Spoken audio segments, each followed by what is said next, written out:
What's up everyone, my name is Nystrom and welcome to another edition of Tips and Tricks Tuesday.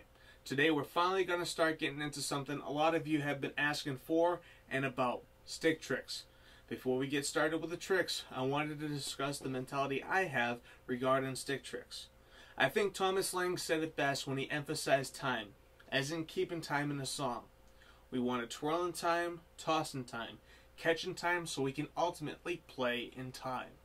The way I approach stick tricks is that I should be able to close my eyes and listen to a concert or listen to a video and not know that the drummer is doing anything other than playing the song. A lot of people discount Steve Moore, the drummer at the wrong gig.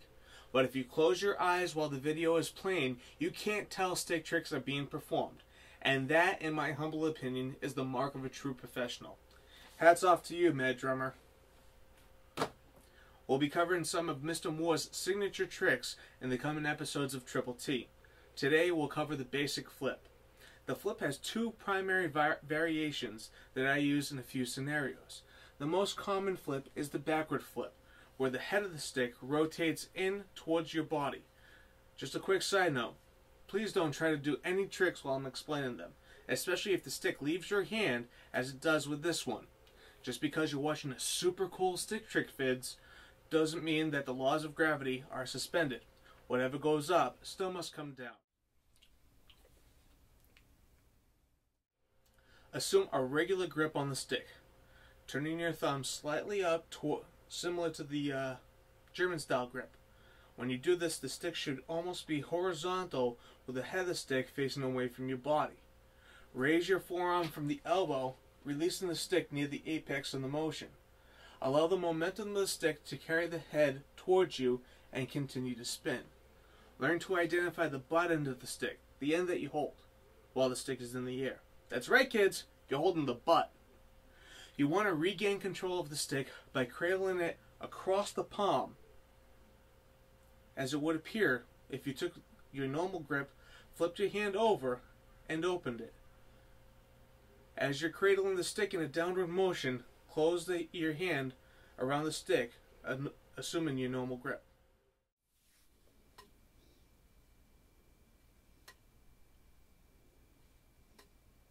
Sometimes you'll end up catching the head of the stick in your hands.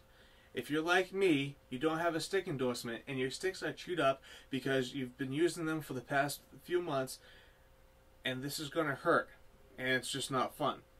To recover from this, as seen in episode 2 of Triple T, recovery from a drop stick or broken stick and a bad stick trick, I choke up in a modified traditional grip. Strike the closest cymbal, then using the momentum of the butt end, I rotate the stick into a half revolution of the pseudo-rock fake twirl, getting my index finger and middle finger around the stick, and I'm back to match grip.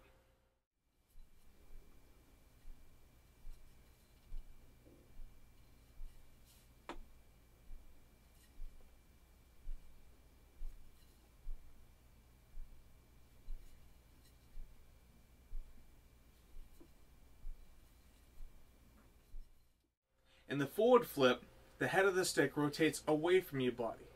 To achieve this, loosen your grip and move your forefinger down the shaft of the stick so that it's equal to or below the thumb, kind of like this.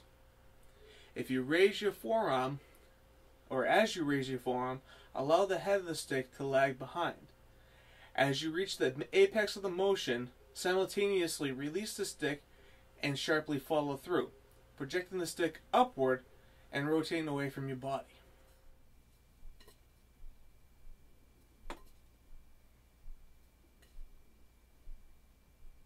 We have two options for catching the front flip. We can choose the low catch that I described before, or for a more advanced move, we can opt for the high catch. In order to optimally utilize the high catch, it should be thought of beforehand because there is a change in trajectory. The high catch is best used as a transitional tool. The target area for your initial throw is approximately a foot to 18 inches above your shoulders, probably around here somewhere, and approximately 6 to 12 inches in front of your body, right around here. Identify the butt end, address it with a good grip, and come down on a cymbal or drum and beat. The only way you'll master this move is by practicing it. With that said, don't allow your basics to fall wayside in lieu of tricks. I consider this an intermediate level trick and should be practiced after you have a solid grasp on your fundamentals. Remember, when you practice in anything, whether a fill, groove pattern, or stick, that perfect practice makes perfect. Make sure that your technique, posture, and strikes are all in good order so that when you speed up, your good technique will translate into good playing. Thanks for watching, and I hope you'll be back next Tuesday when we'll explore how to incorporate double strokes into your grooves. If you have any questions you want answered or have an idea for a concept, groove, or trick to be featured on Triple T, just send me a message on YouTube or email me at ajnystrom@hotmail.com. Check out my website at ajnystrom.com, and don't forget to like, comment on, and share my videos, as well as subscribe to my YouTube channel at youtube.com/ajnystromoficial. Keep practicing on your end, I'll keep practicing on mine, and we'll meet back here next Tuesday for another segment of Tips and Tricks Tuesday. Until then, live right, drum well, and have fun. I'm AJ Nystrom, and I'll see you next week.